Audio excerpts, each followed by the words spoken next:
Hallo und herzlich willkommen. Plätzchenbacken in der Adventszeit ist allgemein Tradition.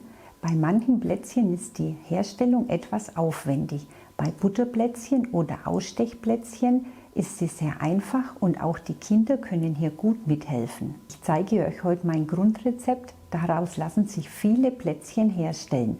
5 verschiedene Plätzchensorten zeige ich heute im Video. Hier sind die Zutaten für den Mürbeteig für ca. 40 bis 50 Plätzchen. 250 Gramm Mehl, 125 Gramm zimmerwarme Butter, ein Ei, 60 Gramm Zucker, eine Prise Salz, ein halber Teelöffel Zitronenzucker und ein Esslöffel Vanillezucker. Zitronenzucker und Vanillezucker kann man gut selber machen. Wie das geht, habe ich schon gezeigt. Dann alle Zutaten in eine Rührschüssel geben.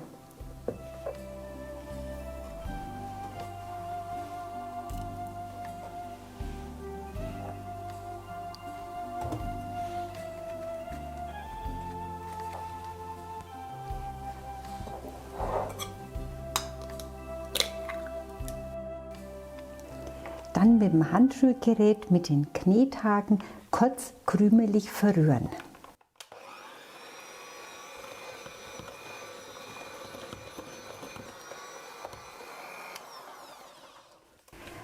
Wenn die Masse dann so streuselig aussieht, nehme ich mir einen Esslöffel ab. Den brauche ich dann später noch für Plätzchen. Und die stelle ich erstmal kühl. Den Teig jetzt mal vom Rand lösen und mit den Händen ganz kurz noch zum Teig verkneten. Und hier immer zügig arbeiten. Sonst wird der Teig brandig, das heißt, er verliert die Bindung und später zerbrechen die Plätzchen.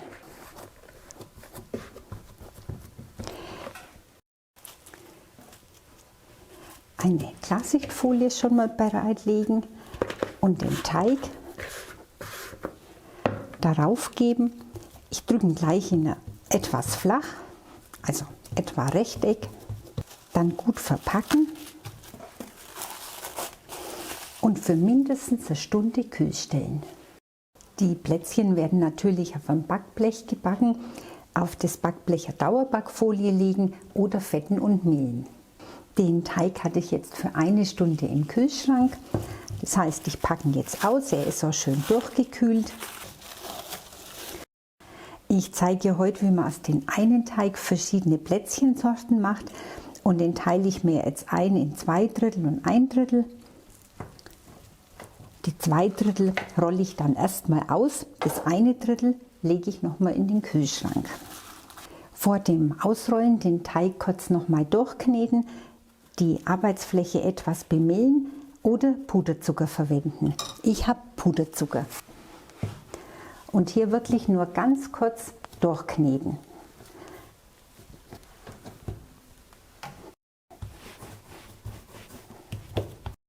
Ich rolle den Teig auf einer Dauerbackfolie aus, auch hier die Folie etwas mit Mehl oder Puderzucker bestäuben. Jetzt noch ein bisschen andrücken. Und ich verwende die Dauerbackfolie, damit ich später den Teig, wenn er mir zu weich wird, samt Folie nochmal kühl stellen kann. Ich klemme mir die Folie hier etwas mit der Hüfte ein und rolle erstmal in der Breite.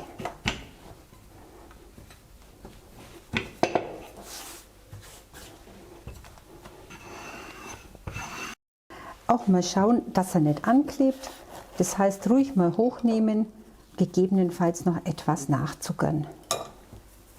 Damit die Plätzchen später auch eine gleiche Stärke haben, habe ich mir 2 Leisten besorgt. Die sind 3 mm hoch.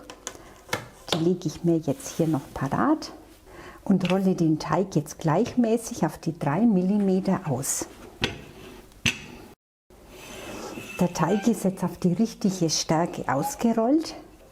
Die Leisten erstmal weglegen, den Teig jetzt komplett nochmal mit Puderzucker oder Mehl bestäuben. Eine zweite Folie darauf legen oder Backblech und das Ganze umdrehen und die obere Folie abziehen.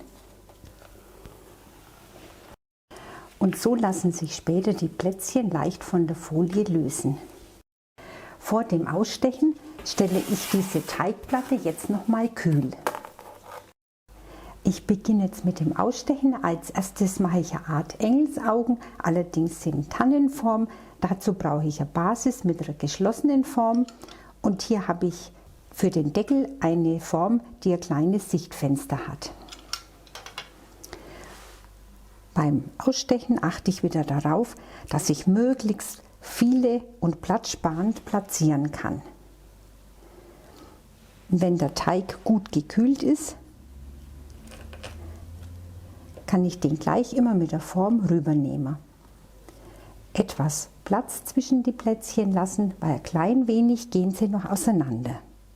Und wie ihr gesehen habt, mache ich die Plätzchen auch nicht so dick, weil sie aufeinander gesetzt werden und dann sehen sie filigraner aus.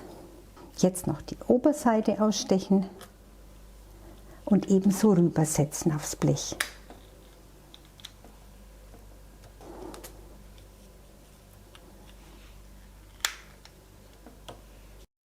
Als nächstes steche ich runde aus, das werden dann so Art Ischlerplätzchen.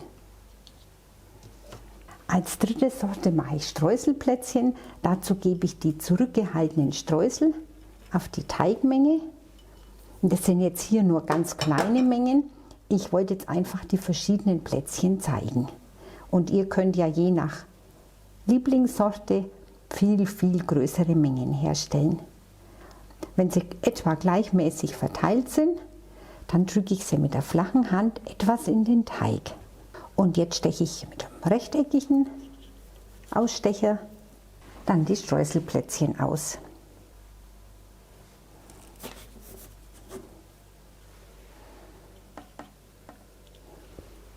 Dann die Teigreste zusammennehmen, wieder zu einer Kugel formen, verkneten und jetzt erstmal wieder eingepackt kühl stellen. Aus dem restlichen Teig, der jetzt ein paar Minuten im Kühlschrank war, mache ich jetzt die vierte Sorte und das sind Ausstecherle. Also hier wie vorhin schon gezeigt, den Teig wieder ausrollen auf die 3 mm Stärke.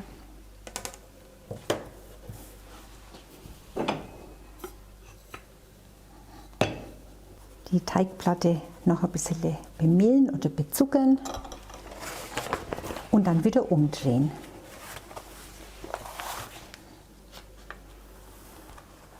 Wenn der Teig jetzt zu weich ist, nochmal kühl stellen.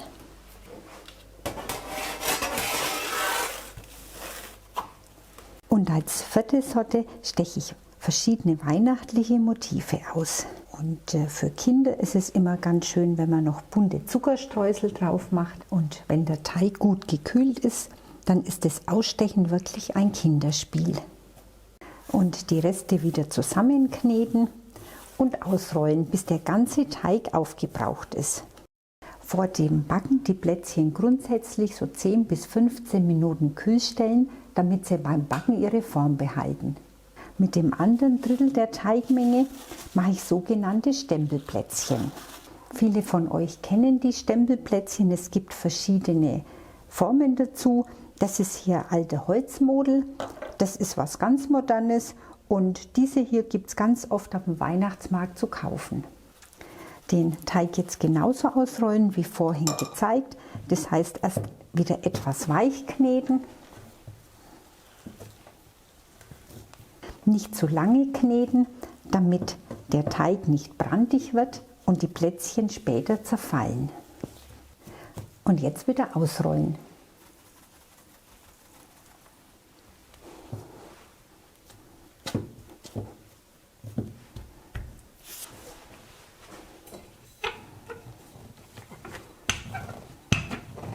Die Stempelplätzchen rolle ich auf eine Stärke von 5 mm aus.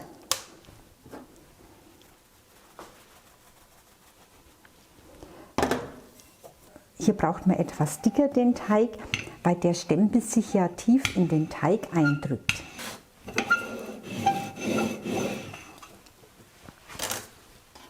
Dann die Oberfläche wieder bezuckern und auch hier umdrehen.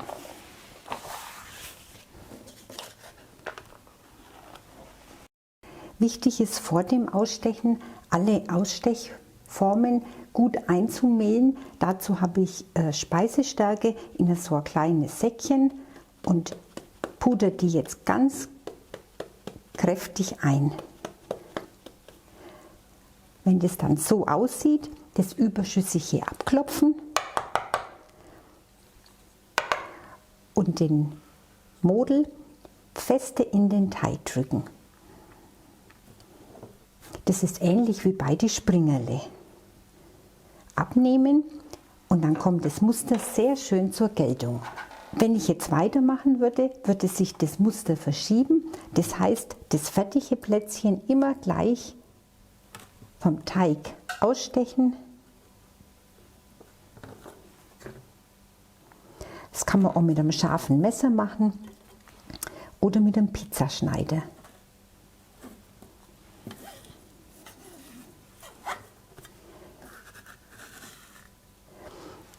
Und auf das Backblech setzen. Und gegebenenfalls noch etwas nachformen.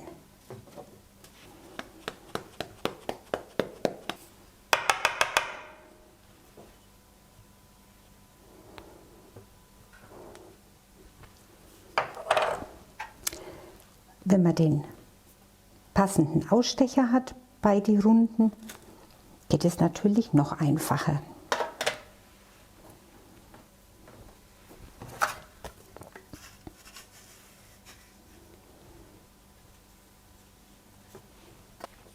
Das hier ist Silikon, also hier gilt das Gleiche.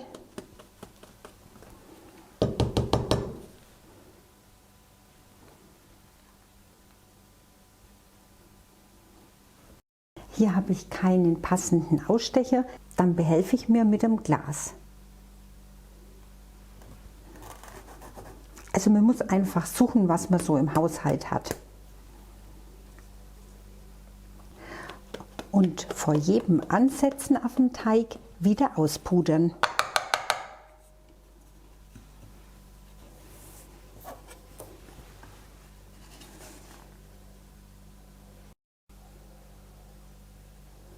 Und auch hier die Reste wieder zusammennehmen, leicht durchkneten,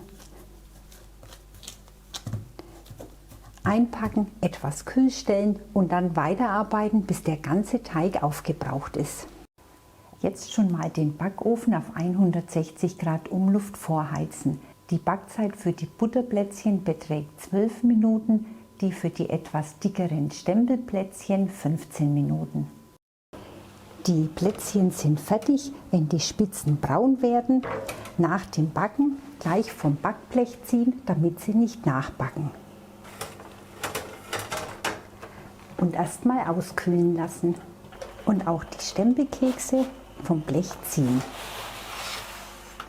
Und ebenso auskühlen lassen. Die Plätzchen sind jetzt ausgekühlt und jetzt werden sie noch gestaltet. Ich fange an mit den Tannenbäumchen, die werden mit Marmelade zusammengeklebt. Zum Auftragen der Marmelade habe ich mir so einen kleinen Spritzbeutel gemacht. Ich habe schon oft gezeigt, wie man herstellt. Ein Dreieck aus Backpapier nehmen, die zwei langen Spitzen auf die eine Spitze führen, überkreuzen und zusammenrollen, dass hinten alle drei Spitzen zusammen sind und vorne eine geschlossene Spitze entsteht. Mit einem Finger fixieren und dreimal einfalzen. Und schon ist er fertig. In den kleinen Spritzbeutel fülle ich jetzt ein rotes Johannisbeergelee. Man kann jedes andere Gelee nehmen, zuerst etwas aufrühren, damit es glatt ist und dann das Gelee einfüllen. Das Tütchen komplett verschließen. Die oberen und die unteren Bäumchen werden zusammengeklebt. Dazu drehe ich erstmal alle um. Vom kleinen Spritzbeutel eine Ecke abschneiden und die Unterseite damit bestreichen. Am besten das Gelee in der Mitte aufbringen, damit an der Seite nicht so viel herausquillt.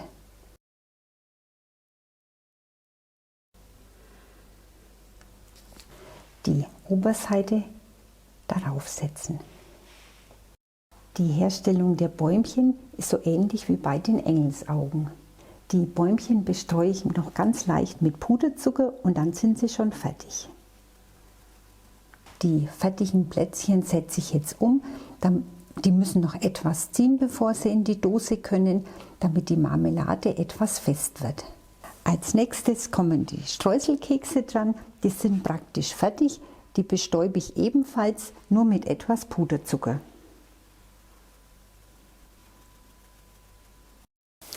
Und auch die gebe ich gleich auf das Blech. Jetzt wieder zur Seite stellen und es geht mit der nächsten Sorte weiter. Die dritte Sorte mache ich ähnlich wie die Ischler Plätzchen. Dazu schaffe ich mir hier erst wieder saubere Folie. Die Plätzchen werden jetzt auch wieder mit Marmelade bespritzt. Ich drehe erstmal die Unterseite um und hier verwende ich ja Apfelgelee. Schmeckt auch Quitte gut oder Marille, also was man an Marmeladen gerne isst. Und zusammensetzen. Die Oberseite bestreiche ich mit etwas geschmolzener Vollmilchkuvertüre.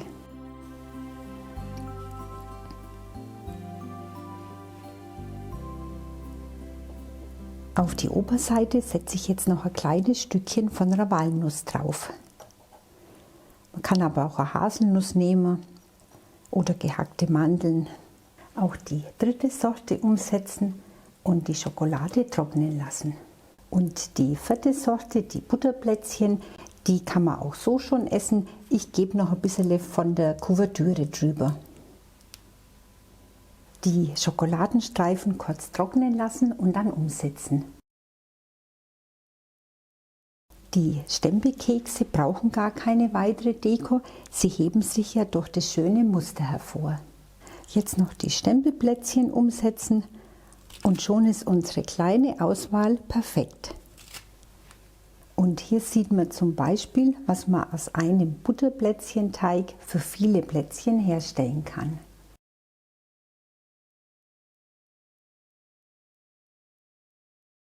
Die Plätzchen halten sich in einer Blechdose, kühl und dunkel gelagert, 4 bis 6 Wochen. Viel Spaß beim Nachmachen, tschüss und bis zum nächsten Mal.